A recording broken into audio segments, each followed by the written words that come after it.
तो हेलो तो एवरीवन, हमारा चैप्टर चल रहा है सेकंड चैप्टर अम्ल क्षार एवं लवण। उसकी आज नेक्स्ट पार्ट होने वाला है। शायद कि हमने, मुझे जहाँ तक अंदाजा है, हमने पढ़ लिया था दैनिक जीवन में रसायन का क्या क्या महत्व है, अम्ल और क्षारों के क्या क्या महत्व हैं, वहाँ तक हम कवर कर चुके थे। अब से क्लास डेली चलेगी, बिकॉज नए नए एडमिशन होते हैं ना, तो उन बच्चों के लिए रुकना भी पड़ता है। ठीक है, अब से क्लास रेगुलर चलेगी, आप भी जुट जाइए क्योंकि एग्जाम अब अनकरीब आ रहे हैं। ठीक है, रेगुलरली प्रैक्टिस के साथ, रिवीजन के साथ अपनी क्लास को रेगुलर बनाएं। ठीक है, स्टार्ट करते हैं। तो टॉपिक डालिए। नेक्स्ट टॉपिक हमने डाल लिया था, उसके बाद में डालना लवणों का पीएच। लवणों का पीएच। नेक्स्ट टॉपिक डालेंगे लवणों का पीएच। अच्छा टॉपिक है, इंपॉर्टेंट टॉपिक है, ऑब्जेक्टिव क्वेश्चन मैक्सिमम यहाँ से पूछे जाते हैं। ठीक है, अब देखना है, 3 तरीके के लवण मैंने पढ़ा दिए थे। अब सोचिए आप कि प्रबल अम्ल प्लस में प्रबल क्षार, प्रबल अम्ल और प्रबल क्षार मिलके कौन सा लवण बना रहे थे? उदासीन लवण। हमने पढ़ लिया था उदासीन लवण। आप ऐसे लिखना लाइन में। तो उदासीन लवण का जो पीएच होगा वो कितना होगा? बिल्कुल 7 होगा। अगर आप मान लीजिए सेकंड कंडीशन कि अगर आपका लवण में अम्ल तो है प्रबल अम्ल, लेकिन क्षार आ जाए दुर्बल क्षार, दुर्बल क्षार, तो जो आपका लवण बनेगा वो कौन सा बनेगा? जो प्रबल होता है वही बनता है। तो लवण कौन सा बनेगा? अम्लीय लवण। अम्लीय लवण। इसकी पीएच कितना होगा? अम्लीय है तो 7 से कम होगी या ज्यादा होगी? 7 से कम होगी। तो मैं कैसे लिखूंगा? लेस देन 7, यानी 7 से क्या कम होगी। और थर्ड नंबर, अगर दुर्बल अम्ल ले लूं, दुर्बल अम्ल यानी कम पावरफुल, तो अम्ल ले लो, और पावरफुल क्या ले लो? क्षार ले लो, पावरफुल क्षार। तो कौन सा लवण बनेगा? जो पावरफुल होता है वही लवण बनता है। तो लवण कौन सा बनेगा? क्षारीय लवण। क्लियर है? इसकी पीएच जो होगी वो 7 से ज्यादा होगी। क्लियर है? जल्दी से उतार लीजिए। बहुत इंपॉर्टेंट क्वेश्चन है, ऑब्जेक्टिव क्वेश्चन में कई बार पूछा जाने वाला क्वेश्चन है, तो इस टॉपिक को मिस ना करें और अपना रिवीजन कंटिन्यू बनाए रखें।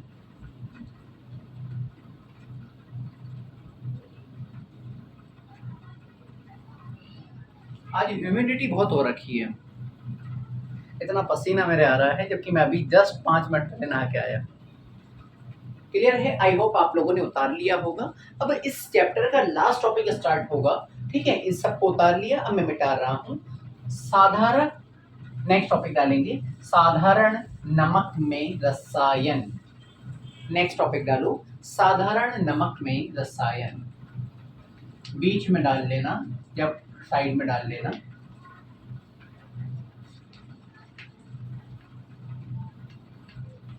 साधारण नमक में रसायन। ठीक है, और ऐसे 5 भागों में डिवाइड कर दो आप, ऐसे 1, लास्ट में 2, ये 3, ये 4 और ये 5, क्योंकि साधारण नमक यानी लवण जो होते हैं ना वो 5 तरीके के होते हैं। ठीक है, फर्स्ट वाले के नीचे लिख लेना, फर्स्ट नंबर डाल के सोडियम हाइड्रोक्साइड, ये सब पढ़ेंगे हम लोग। सोडियम हाइड्रोक्साइड, फॉर्मूला होता है इसका NaOH, NaOH। ठीक है, फर्स्ट नंबर डाल देना यहाँ पे। सेकंड नंबर लिखना आप विरंजक चूर्ण, विरंजक चूर्ण, इसका फॉर्मूला होता है CaOCl2। ठीक है, विरंजक चूर्ण सेकंड नंबर। आप थोड़ा दूर दूर लिखना, मेरा बोर्ड छोटा है तो मैं पास पास लिख रहा हूँ। थर्ड नंबर में लिखेंगे बेकिंग सोडा। बेकिंग सोडा जो आपके घरों में खाने में यूज होता है ना, उसका नाम क्या है? Baking soda.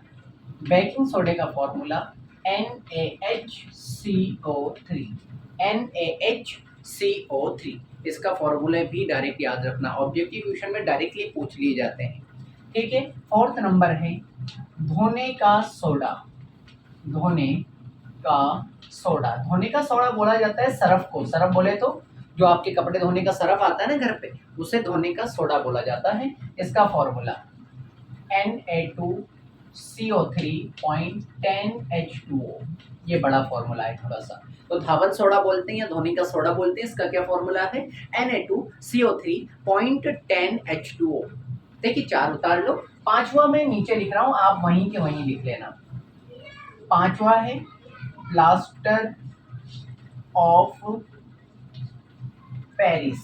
Plaster of Paris, इसको कोष्टक में लिख लेना। जो आपके घरों में ये किनारों पे कमरों में होती है ना, पीओपी, इसे बोलते हैं प्लास्टर ऑफ पेरिस। या फिर कभी हड्डी वगैरह टूट जाती है तो प्लास्टर वगैरह बनता है, ठीक है, तो उसमें भी यूज होता है। इसका नाम है प्लास्टर ऑफ पेरिस। इसका फॉर्मूला लिख देता हूँ, CaSO4.2H2O।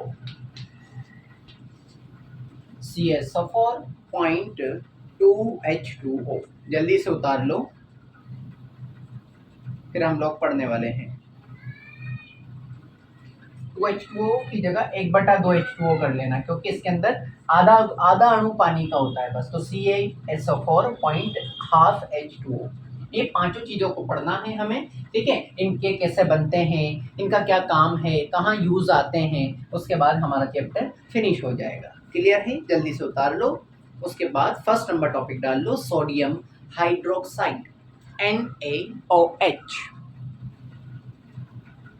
आज बहुत गर्मी है यार, पानी की बोतल पास में रखना, पीते रहना।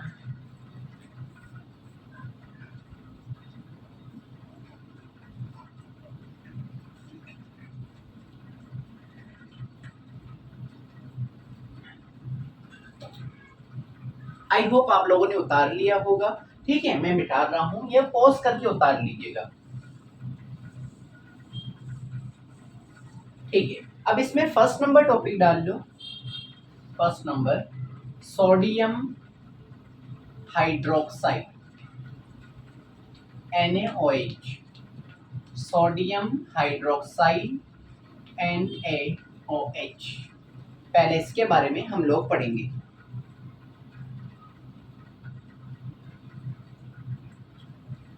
ठीक है, डाल लिया, लिखना स्टार्ट करें। सोडियम क्लोराइड के जलीय विलयन, यहां से लिख रहा हूं, सोडियम, ये जो टॉपिक है, उसके बाद सोडियम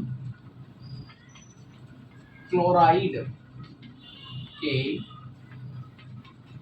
जलीय विलयन, सोडियम क्लोराइड के जलीय विलयन से विद्युत प्रवाहित करने पर, से विद्युत प्रवाहित करने पर, विद्युत प्रवाहित करने पर यह वियोजित होकर, यह वियोजित होकर, यह वियोजित होकर सोडियम हाइड्रोक्साइड उत्पन्न करता है। सोडियम हाइड्रोक्साइड उत्पन्न करता है। यह हाइड्रोक्साइड है, मैंने यहां भी लिख रखा है, ठीक है, उत्पन्न करता है। सोडियम हाइड्रोक्साइड उत्पन्न करता है। इस प्रक्रिया को क्लोर-क्षार प्रक्रिया भी कहते हैं। इस प्रक्रिया को क्लोर-क्षार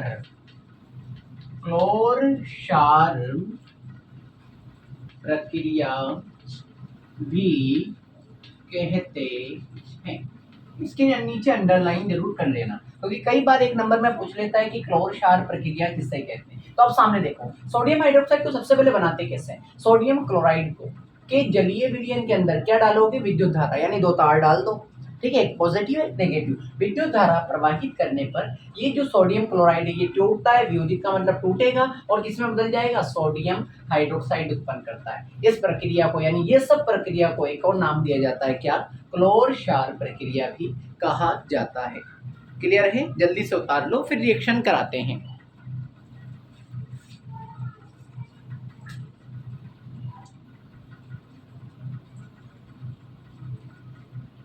आई होप आपने उतार लिया होगा। एग्जाम्पल देखो कैसे कराई जाती है। सबसे पहले NaCl, NaCl किसे बोलते हैं? Sodium chloride. ठीक है, सोडियम क्लोराइड, उसके साथ लिया मैंने वाटर H2O। ठीक है, सोडियम क्लोराइड है तो एक्वस में ले लेंगे, एक्वस यानी विलियन है इसका, H2O लिक्विड है तो इसके नीचे क्या लिख दूंगा? Small l। और इससे जब भी अभिक्रिया होती है तो यहाँ पर बन के आता है मेरे साथ NaOH, प्लस में क्लोरीन गैस बनेगी और हाइड्रोजन गैस बनेगी। क्लियर है? तो NaOH क्यों बनता है? एक्वस में बनता है, ये दोनों तो गैस है तो जी लिख दूंगा। अब रुक जाना, क्या ये अभिक्रिया संतुलित है? क्या ये अभिक्रिया संतुलित है या फिर नहीं, ये बताइए पहले।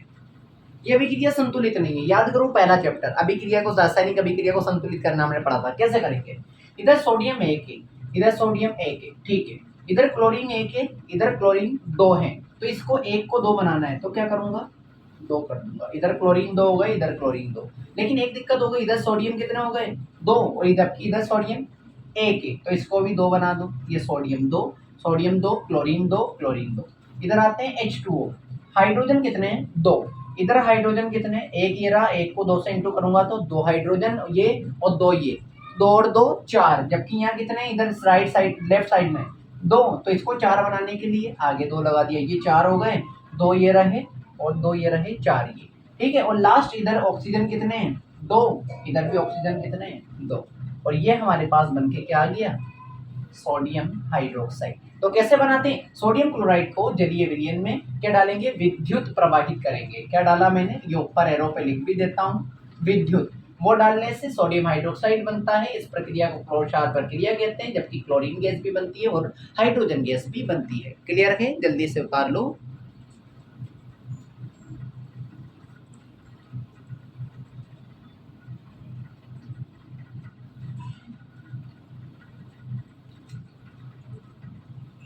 ठीक है, अब देखो, जैसे आपने विद्युत धारा प्रवाहित करी होगी तो दो तार लिए होंगे, एक पॉजिटिव तार, एक नेगेटिव तार। तो पॉजिटिव तार को बोलते हैं एनोड और नेगेटिव तार को बोलते हैं कैथोड। तो हम ये देख लेंगे कि एनोड पर क्या बना, कैथोड पर क्या बना। क्वेश्चन आएगा कि क्लोर-क्षार प्रक्रिया में एनोड पर कौन सी गैस बनती है, क्लोर-क्षार प्रक्रिया में कैथोड पर कौन सी गैस बनती है। तो अब देखिएगा कि एनोड के ऊपर कौन सी गैस बनती है, तो याद रखना एनोड पर, एनोड पर ये पॉजिटिव होता है तो एनोड पर बनेगी Cl2 गैस।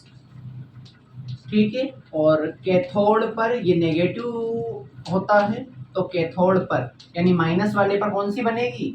हाइड्रोजन गैस बनती है। एनोड पर तो क्लोरीन गैस बनती है और कैथोड पर हाइड्रोजन गैस बनती है।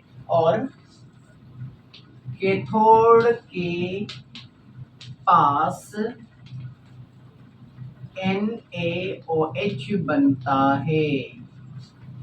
ये भी अगली लाइनों में उतार लेना। कैथोड पर तो कौन सी गैस मिलेगी?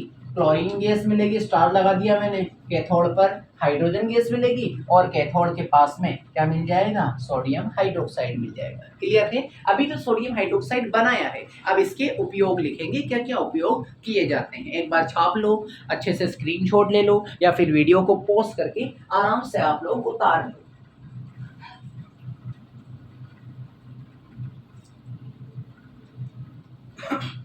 आई होप आप लोगों ने उतार लिया होगा।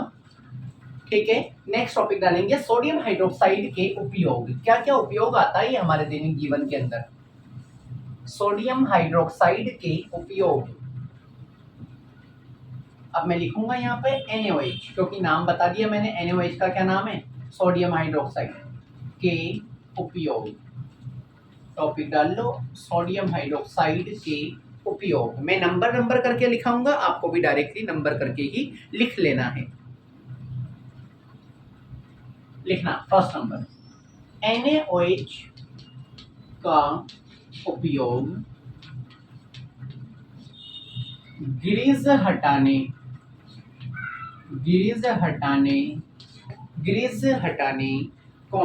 साबुन व कागज बनाने में, साबुन व कागज बनाने में किया जाता है। इसमें यूज किया जाता है सोडियम हाइड्रोक्साइड का। पहला, ग्रीस को हटाने। मान लो आपके कपड़े पे कोई ग्रीस तो जानते हो ना यार, कोई तेल वगैरह या फिर गंदगी लग गई तो उसको आपको कपड़ों से साफ करना है, तो कौन किसका उपयोग कर लो, NaOH का उपयोग कर लो ग्रीस हटाने में। या फिर साबुन फैक्ट्री के अंदर साबुन बनाने में भी सोडियम हाइड्रोक्साइड यूज होता है। या फिर कागज फैक्ट्री के अंदर कागज को बनाने के लिए भी क्या यूज होता है, सोडियम हाइड्रोक्साइड यूज होता है। क्लियर है। सेकंड नंबर इसी का ही उपयोग चलेंगे अब, ठीक है। अगला, NaOH के साथ Cl2 को मिलाकर विरंजक चूर्ण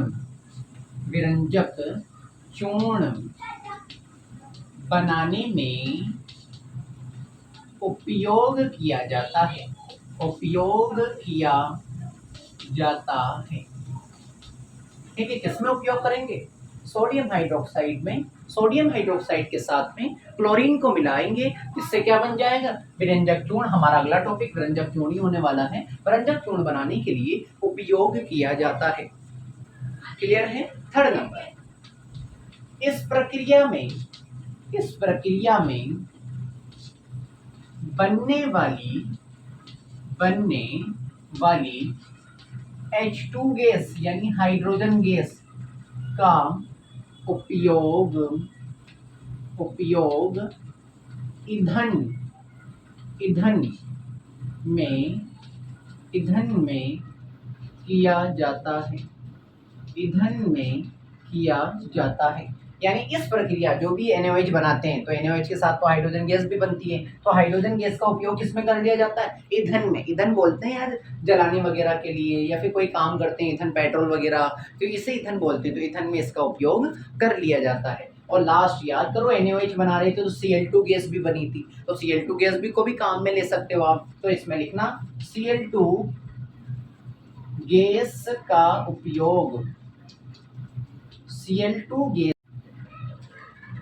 ठीक है। अब वो एक्चुअली वीडियो बंद हो गई थी, तो लास्ट उपयोग में यहाँ पर वापस से लिखा देता हूँ।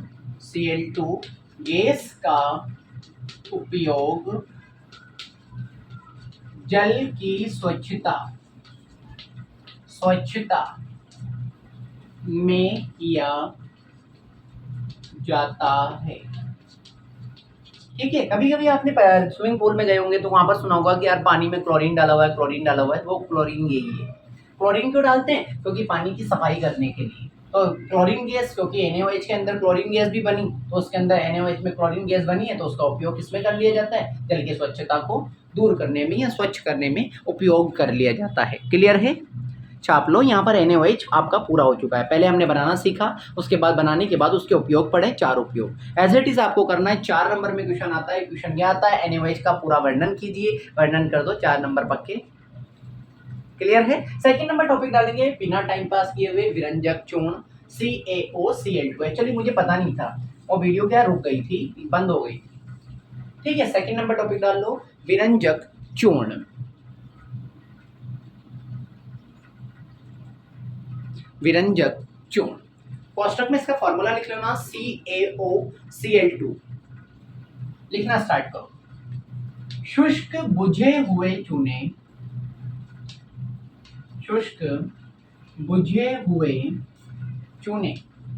चूने का फॉर्मूला मैंने पहले भी पढ़ाया, CaOH का होल ट्वाइस। CaOH उसका कोष्टक में होल ट्वाइस यानी 2 होता है, पर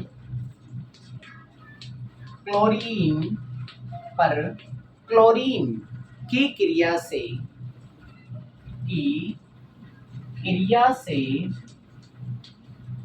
विरंजक चूर्ण का निर्माण होता है।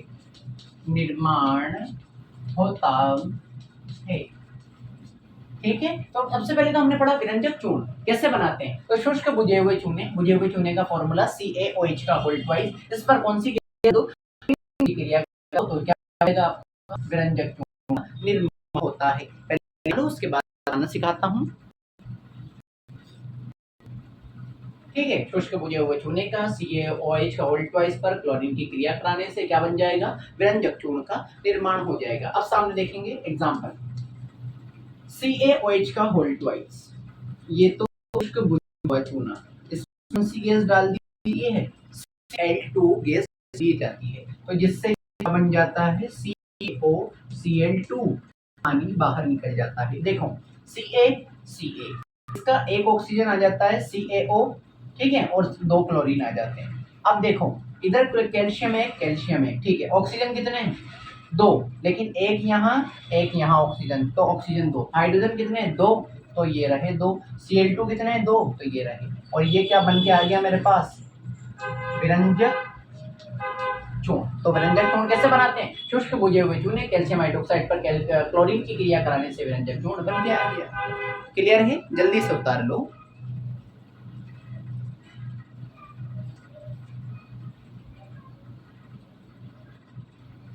आई होप आपने उतार लिया होगा, ये वीडियो को पॉज करके उतार लेना। ठीक है, नेक्स्ट टॉपिक डालेंगे विरंजक चूर्ण के उपयोग। विरंजक चूर्ण के उपयोग, विरंजक चूर्ण के उपयोग, अब वही पढ़ेंगे, पहले बनाया, अब यह क्या क्या काम आएगा तो इसके काम पढ़ेंगे। ठीक है, पांचों में यही करना है, पहले बनाएंगे फिर काम पढ़ेंगे, फिर बनाएंगे फिर काम करेंगे। ठीक है, फर्स्ट नंबर है सूती व लीलेन, सूती व लीलेन वस्त्र उद्योगों में, वस्त्र उद्योगों में विरंजन के लिए, विरंजन के लिए पहला उपयोग तो क्या पढ़ा मैंने, ठीक है, सूती, यानी यहाँ पर कपड़े बनते हैं ना, सूती के कपड़े, लिलेन के कपड़े, तो कपड़ों की रंगाई के लिए, ये विरंजन का मतलब क्या होता है, रंगना, कपड़ों को कलर देना। अब कपड़ों को कलर देने के लिए किसका उपयोग किया जाता है, विरंजक चूर्ण का उपयोग किया जाता है। तो पहला उपयोग मैंने पढ़ाया, सूती व लिलेन वस्त्र उद्योगों में विरंजन के लिए किया जाता है। क्लियर है। सेकंड नंबर, कागज की फैक्ट्री में लकड़ी के मज्जा, कागज की फैक्ट्री में लकड़ी, थोड़ा आज वीडियो बनाने में प्रॉब्लम सा हो रहा है, पता नहीं, या तो बैटरी कम है इसलिए हो रहा है। ठीक है, यहाँ तक मैं उस वीडियो में आ गया था। ठीक है, पहला तो ये मैंने पढ़ा दिया। दूसरा, कागज की फैक्ट्री में लकड़ी की मज्जा के विरंजन के लिए। अब देखो पहले समझो, जब कागज बनाते हैं ना तो लकड़ी से बनता है, लकड़ी की मज्जा बोलेंगे जब कागज को बारीक बारीक काट, कागज का लकड़ी को बारीक काटेंगे तो वो ब्राउन होता है, तो उनको व्हाइट बनाने के लिए भी विरंजक चूर्ण उपयोग किया जाता है। कागज की फैक्ट्री की मज्जा को विरंजक यानी कलर करने के लिए भी किसका विरंजक चूर्ण का। थर्ड है रासायनिक उद्योगों में, बड़ी बड़ी फैक्ट्रियों में एक उपचायक में, हमने उपचायक पिछले चैप्टर में पढ़ा, उपचायक किससे, अपचायक किससे कहते हैं। तो रासायनिक फैक्ट्रियों के अंदर, उद्योगों के अंदर एक उपचायक के रूप में भी आप विरंजक चूर्ण का उपयोग कर सकते हो। क्लियर। और लास्ट वाला मैं लिख देता हूँ, पीने वाले जल को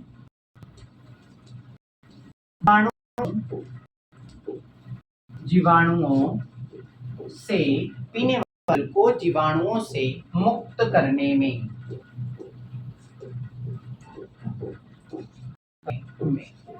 ये लास्ट लिखा दिया, पीने वाले को, जो हम पानी पीते हैं ना, तो पानी गंदा उसको साफ, तो क्या करो, विरंजन से आप अपने पानी को, जीवाणुओं को मार सकते हो और पानी को साफ कर सकते हो, पानी को पी सकते हो। तो 5 टॉपिक हो गए, हाइड्रोक्साइड, CaOC, विरंजक चूर्ण। आई होप आप लोगों के समझ में होगा।